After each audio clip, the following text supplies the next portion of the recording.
Capítulo 7. Regla tercera. La tercera regla dice, es necesario tomar las palabras en el sentido que indica el contexto, es decir, los versículos que preceden y siguen al texto que se estudia. Determinación del significado por el conjunto de la frase. Sucede a veces que el conjunto de una frase es suficiente para determinar el verdadero significado de ciertas palabras. En tal caso, debemos comenzar la lectura más arriba y continuarla más abajo, teniendo en cuenta lo que precede y sigue a la expresión oscura.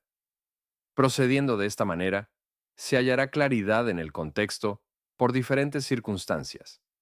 Ejemplos. En el contexto encontramos expresiones, versículos o ejemplos que aclaran y precisan el significado de la palabra oscura. Al decir Pablo, podéis entender cuál sea mi inteligencia en el misterio de Cristo, quedamos algo indecisos respecto al verdadero significado de la palabra misterio. Sin embargo, por los versículos anteriores y los que siguen a esta cita, descubrimos que la palabra misterio se refiere aquí a la participación de los gentiles en los beneficios del Evangelio. La misma palabra aparece en sentido diferente en otros pasajes, siendo necesario, en cada caso, recurrir al contexto para determinar su significado exacto. Cuando éramos niños, éramos siervos bajo los rudimentos del mundo. ¿Qué son los rudimentos del mundo? El contexto que sigue nos explica que son prácticas de costumbres judaicas. Esta expresión también se utiliza en otro sentido, y el contexto es el que determina su correcta interpretación. Hebreos 11, Efesios 3, 4, 5, aclaración de una palabra oscura a través de una palabra similar o contraria en el contexto. A veces, una palabra oscura se aclara en el contexto, por el uso de una palabra de significado similar o por una palabra opuesta. Ejemplos. La expresión contrato hecho con Abraham, Gálatas 3:17, se explica con la palabra promesa en el mismo versículo. Las palabras difíciles, arraigados y sobreedificados en Cristo, se explican con la expresión confirmados en la fe, que se encuentra unida e inmediata a las mismas. La paga del pecado es muerte, dice el apóstol.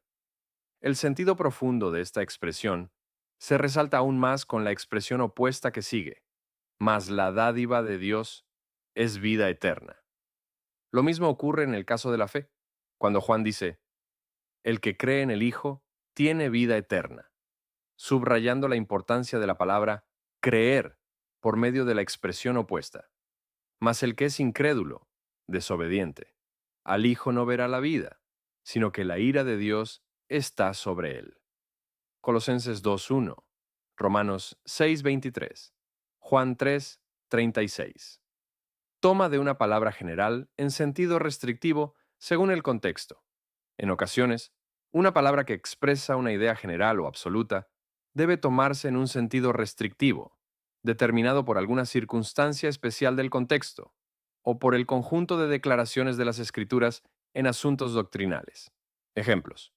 Cuando David exclama, Júzgame, oh Jehová, conforme a mi justicia y conforme a mi integridad, el contexto nos permite entender que David solo está defendiendo su justicia y rectitud en cuanto a las calumnias que Cus, el benjamita, levantaba contra él.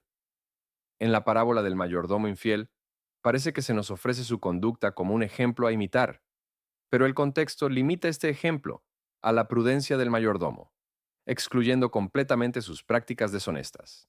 Hablando Jesús del ciego de nacimiento, dice, ni éste pecó, ni sus padres, con lo que de ningún modo afirma Jesús que hubiesen pecado. Pues existe en el contexto una circunstancia que limita el sentido de la frase a que no habían pecado, para que tuviera la ceguera como consiguiente castigo, según erróneamente pensaban los discípulos.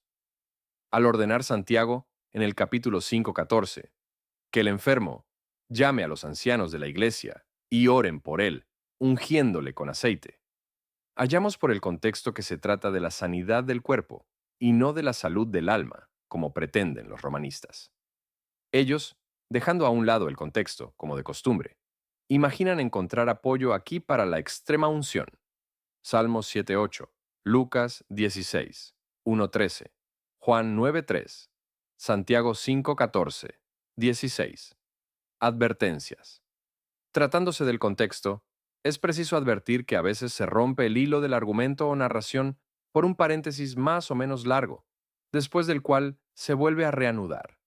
Si el paréntesis es corto, no ofrece dificultad, pero si es largo, como sucede a menudo en las epístolas de Pablo, requiere particular atención.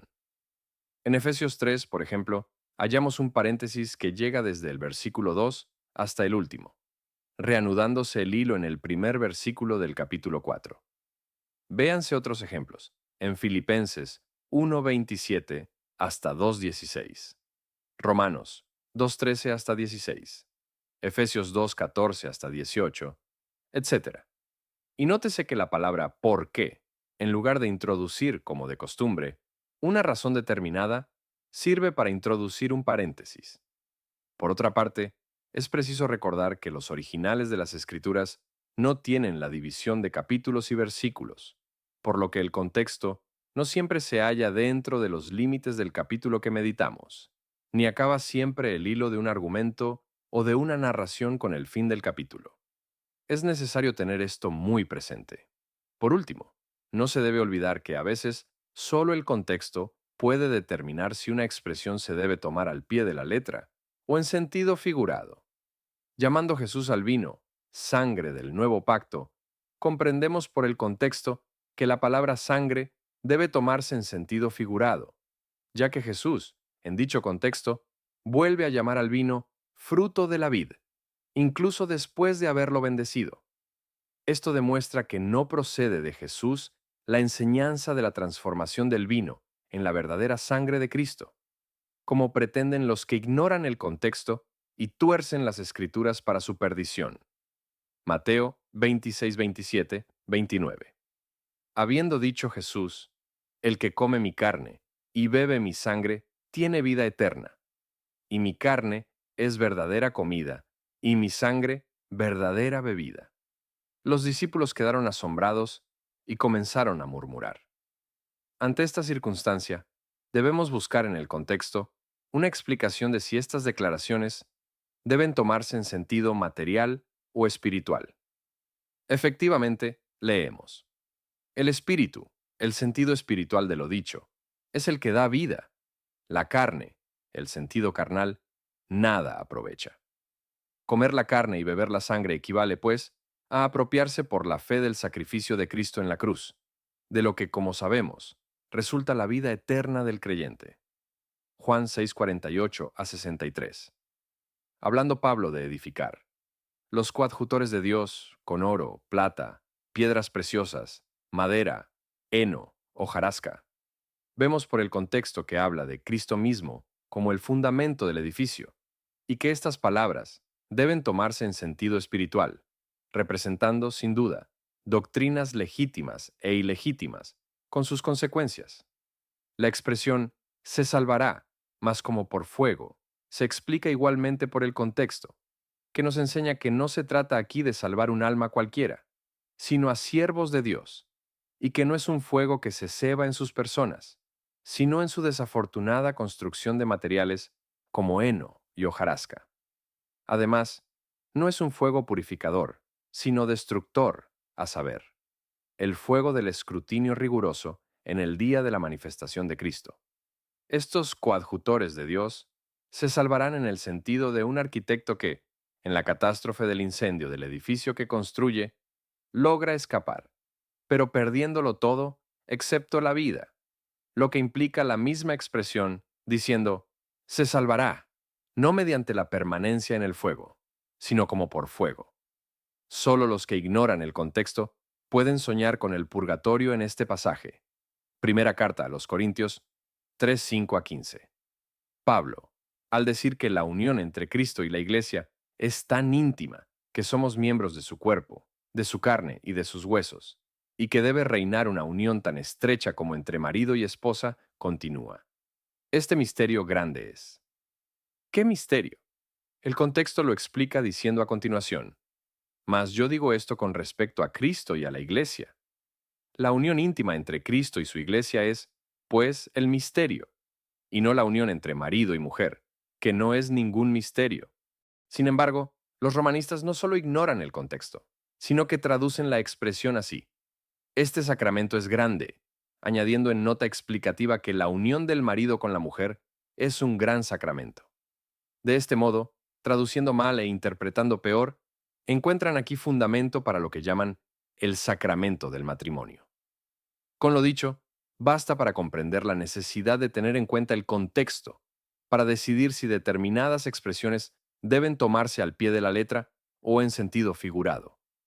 Si te gusta nuestro contenido, no dudes en suscribirte. Activa la campana de notificaciones para que te avise cuando subamos el próximo capítulo. Hasta la próxima.